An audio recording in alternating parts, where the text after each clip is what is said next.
Hey everyone, welcome to your next science lesson titled Yeast Feast.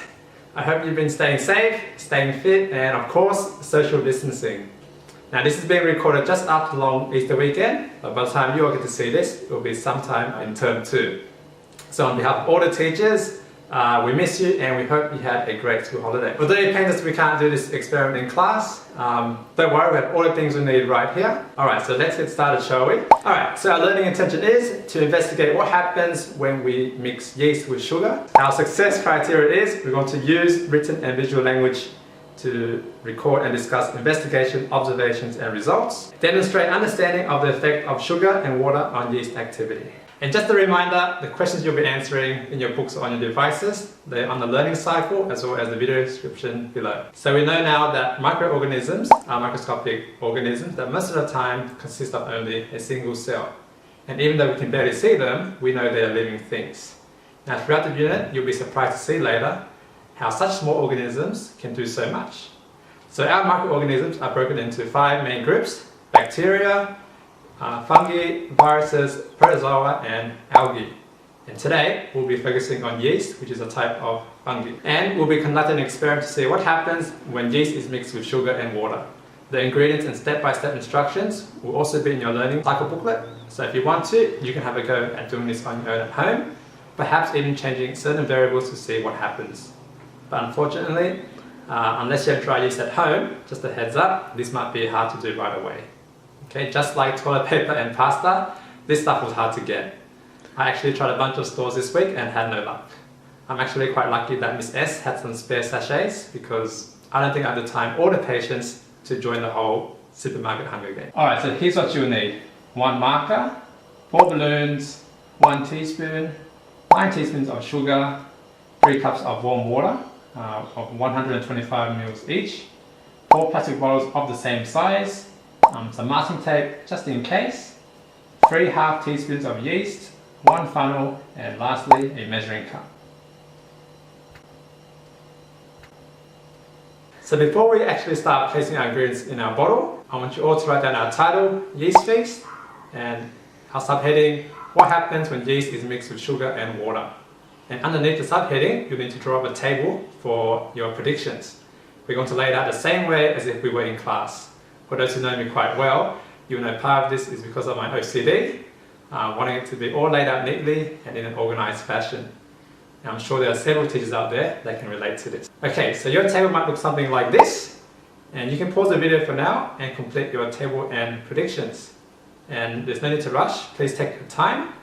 You can't use the excuse now that you have no time because you all have plenty of it. Okay, so now that we've recorded our predictions, we can start mixing. And to help me with this part, I have a special guest from stage 1, Miss Fan. I couldn't get anyone else, so this is who we're stuck with. This is who we have. Thank you for joining us, Miss Fan. Thank you. A few moments later. Alright, so our first bottle is bottle 1, which is a combination of water and yeast. Now, because we want our water to be at 35 degrees, we're going to measure and then pour the water 1 at a time for each bottle. So we're going to start with our water and yeast. So that's half a cup of warm water and half a teaspoon of dry active yeast. And we're going to put our funnel into the bottle and then pour in those 2 ingredients. Oh, this is what it says. Okay, that was awesome. Now, after we put in our water and our yeast, we're going to put our balloon over the top very quickly, and we're going to make sure it's sealed tightly. And that's why you might have masking tape. If you think that your your balloon is not sealed tightly, you can use the masking tape. Oh, give me them.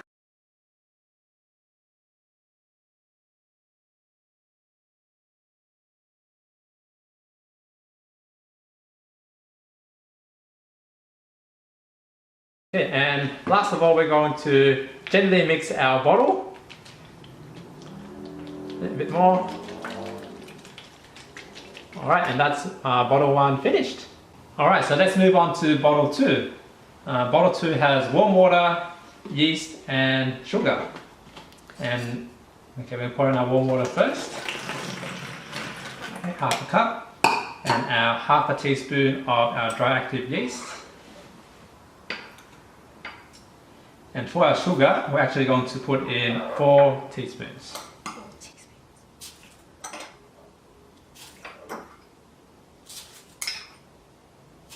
Okay. Alright, now I'm going to give it a little... Oh, I forgot when you put our balloon over the top. Yep. Now our balloon is tightly over the top of the bottle, so we don't need masking tape. So now we're going to gently mix our bottle.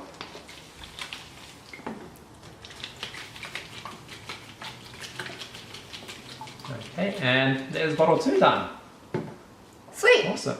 Okay, now this is bottle 3, and this one has no yeast, it's just water and sugar.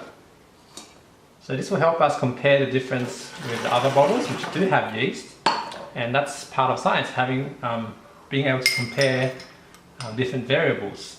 How much? Okay, the same sugar, 4 teaspoons of sugar. There we go.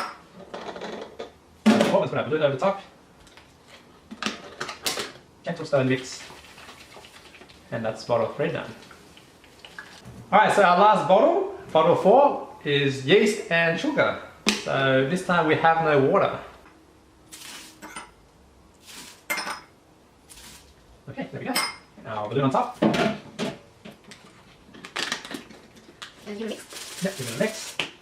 Alright, and there we go, we have our 4 bottles. Alright, so we have our 4 bottles filled up and sealed. We're going to leave there for about an hour, which is perfect because I have some gardening to do. And after that, we can come back and see if your predictions were right. I'm ready. Alright, let's go.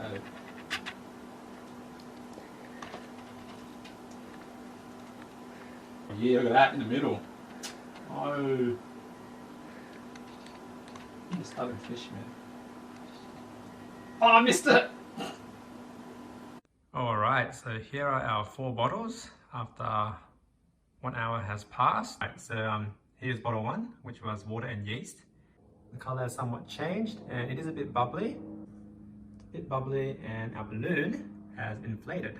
Okay, so moving on to bottle 2. I know it's very hard for you guys to see. There is a bit of a bubble, some foaming in the middle there. Bottle at the very top especially, it is very bubbly. Okay, and of course let's go to the balloon. So to bottle 1 perhaps, I'll put that in and you'll be able to compare the size.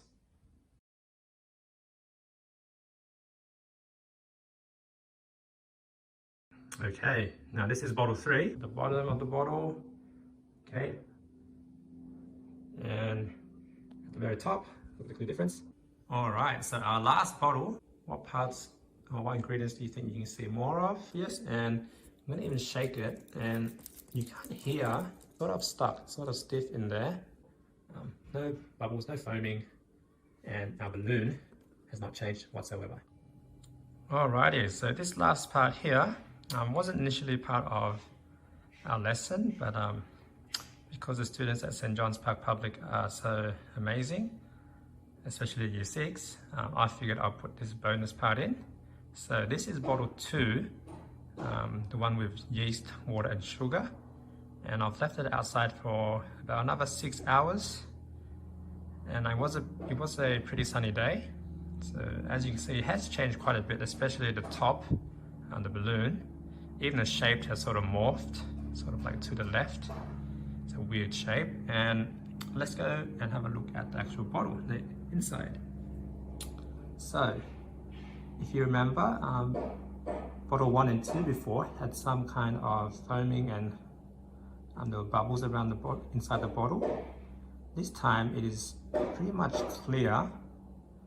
There's no more bubbles, and knowing that yeast is a living thing and that I've given it more time outside, think to yourself, why is that? Why are there no bubbles this time? Okay, and same with the very top of the bottle. Okay, no foamy appearance at the top, and there's, like I said before, our balloon has changed quite a bit. Alright, so most of you would have written about the inflation of the balloons. What caused the balloons to inflate? Well, what's happened is the yeast has actually eaten and consumed the sugar, and it's then released a gas, and that gas is carbon dioxide. And the carbon dioxide actually fills the bottle and it fills the balloon as the more gas is created. And if we look at bottle 3, for example, we can see that the yeast, without consuming sugar, nothing really happens. And that's because yeast on its own doesn't do anything. So now one of the best parts of science is that we trial and error. So think to yourself, what variables could we have changed to affect our results? What if I use cold water? Or what if I use hot water? Or what if I change my ratio with the water to 3/4 perhaps? Or what if I change the ratio between water and yeast or with sugar? Anywho, make sure you fill out your table and answer the questions given. There's actually so much I want to teach you about yeast, but I don't want to spoil your next lesson, so we'll leave it at that for now. Alright, so thank you for joining us in today's science lesson. I hope you enjoyed it. Shout out to our directing team, Miss Fan, our production team, Miss Fan, and also our demonstration team, Miss Fan. And water on yeast activity. Now, no one else is available, so here we have. This is my last resort. Yeah. Now after we do this for all Wait, 4 hang on. bottles. Hang on, don't talk yet. Give me the tape first. I can hear your every sound. Okay, go. Okay.